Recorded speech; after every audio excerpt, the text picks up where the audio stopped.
So today will talk about inflammatory diseases. Last में हम लोगों ने एक जनरल डिस्कशन किया था ब्रेस्ट पैथोलॉजी के ऊपर। Now will go in detail. सबसे पहले आता है इन्फ्लेमेशन। इन्फ्लेमेशन में कुछ टाइप्स हैं, वो होती सबसे पहले आती है एक्यूट मास्टाइटिस। ठीक है, मास्टाइटिस आपको पता है, लग रहा है पहली बात हम इन्फ्लेमेटरी ही कर रहे हैं तो फिर मास्टाइटिस है। जब मास्टाइटिस ऐसे आ गए तो आप ये समझ लो कि ये एक इन्फेक्शन की वजह से हो रही है।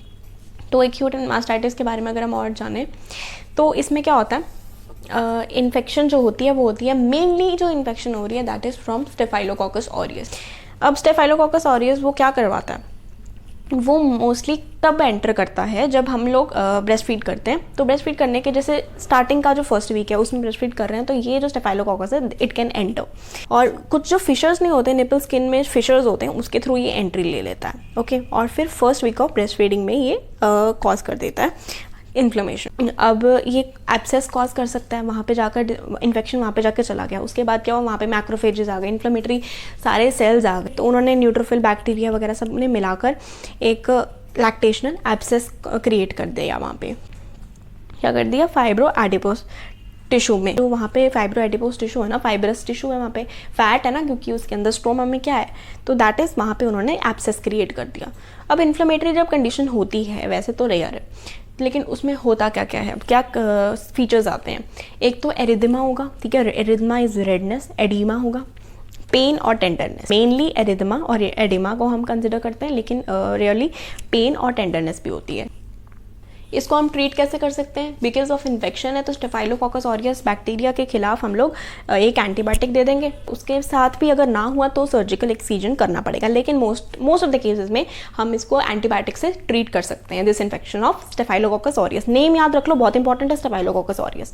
नेक्स्ट हमने एक्यूट मास्टाइटिस कर लिया, नेक्स्ट इज स्क्वामस मेटाप्लेजिया या फिर ज़ुस्का डिजीज़। ज़ुस्का डिजीज़ इसमें भी इन्फेक्शन होती है, लेकिन क्या होता है इसमें एग्जैक्टली स्टार्टिंग कि स्मोकिंग की वजह से क्या होता है, जो लोग ज़्यादा स्मोक करते हैं, ये अगर आपको ज़ुस्का डिजीज़ आए ना, आपको साथ में ही एक दिमाग में चीज़, एक वर्ड आना चाहिए, दैट इज़ स्मोकिंग। कि अगर स्मोकिंग आए तो ज़ुस्का डिजीज़। ज़ुस्का बेसिकली पेरीडक्टल मेस्टाइटिस, इसका दूसरा नाम है, क्या है, पेरीडक्टल मेस्टाइटिस, या फिर इसे स्क्वामस मेटाप्लेजिया भी बोल देते हैं। क्यों कहते हैं वो हम देखते हैं। स्मोकिंग हुई, उसकी वजह से हम कहते हैं कि उसके जो टॉक्सिक फैक्टर्स निकलते हैं स्मोक से, वो क्या करते हैं, वो विटामिन ए की डिफिशिएंसी कॉज करवा देते हैं। Exact mechanism I don't know, but vitamin A की डिप्लीशन हो जाती है उसके टॉक्सिक सब्सटेंसेस से।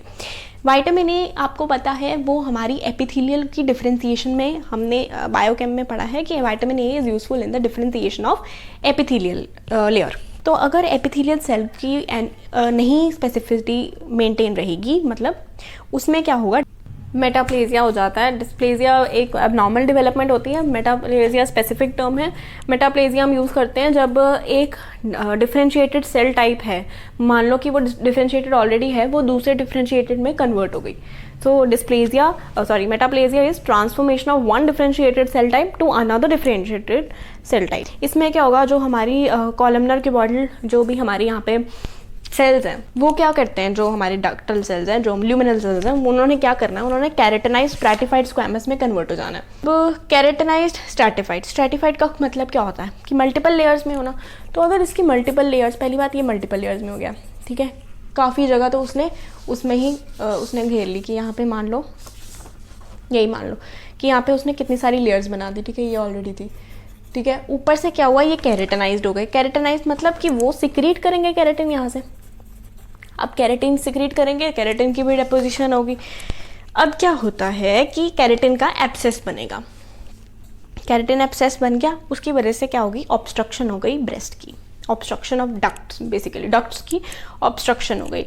ऑब्स्ट्रक्शन की वजह से क्या होगा अब, और वह जो कॉलमनर की बॉडल, जो हमारे पास पहले कॉलमनर सेल्स थे, वो क्या करते थे, वो मिल्क की मूवमेंट को इन्हांस करते थे। मान लो यहाँ से जा रहा था तो मिल्क मूवमेंट को कॉलमनर सेल्स अपने उससे इन्हांस करते थे। बट अब क्या हुआ, यहाँ पे पहली बात तो स्ट्रैटिफाइड आ गए, दूसरा कैरेटिन डेपोजिशन हो गई, अब मिल्क का ऑब्स्ट्रक्शन शुरू हो गया।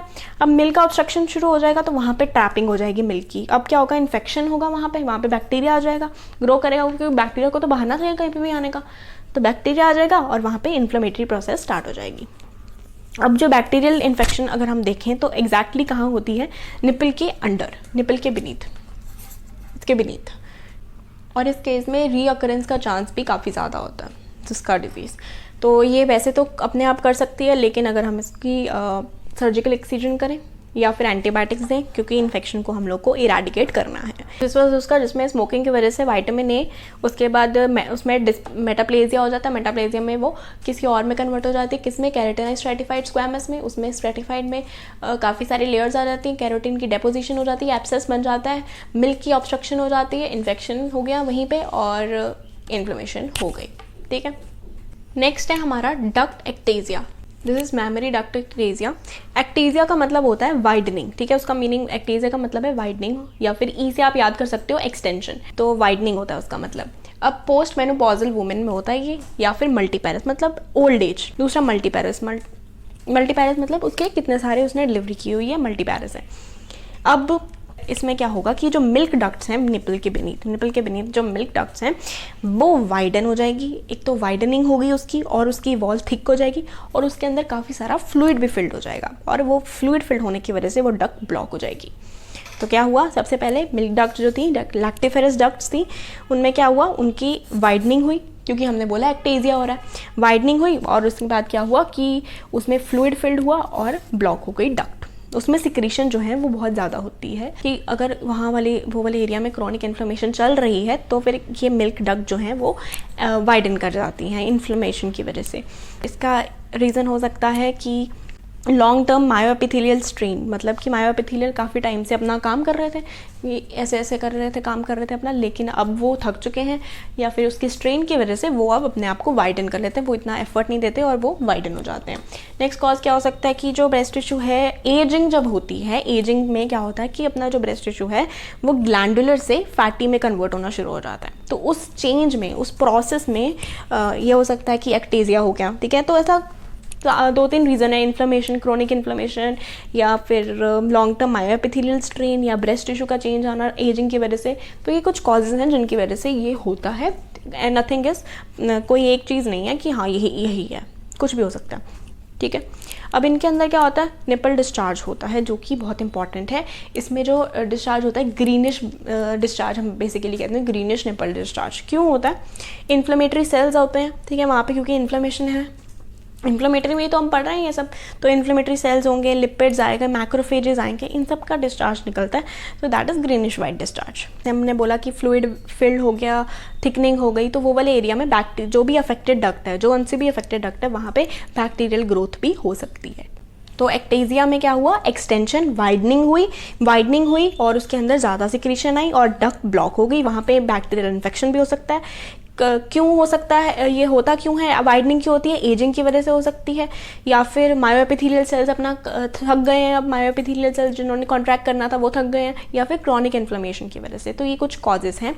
नेक्स्ट जो है that is fat necrosis. Fat necrosis जो है वो हम उसे स्टेराइल इन्फ्लेमेटरी प्रोसेस बोलते हैं। वाई, बिकॉज अभी तक हमने जितने पढ़े इसमें बैक्टीरियल इन्फेक्शन हो जाती है, इसमें भी हो जाती है और इसमें तो होती ही है because of staphylococcus aureus.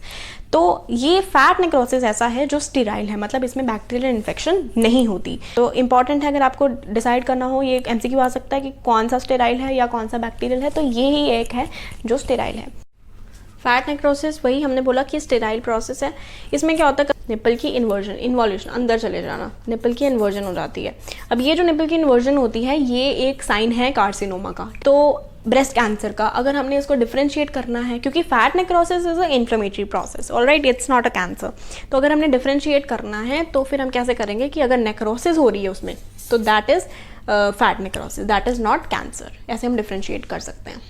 Then it's lymphocytic mastopathy. ये इन्फेक्शन की वजह से नहीं होता, this is auto immune, this is what, auto immune lymphocytic mastopathy. Okay, so this was about all the inflammatory conditions. If you have any doubt you can ask, and if you like the video please subscribe. Thank you.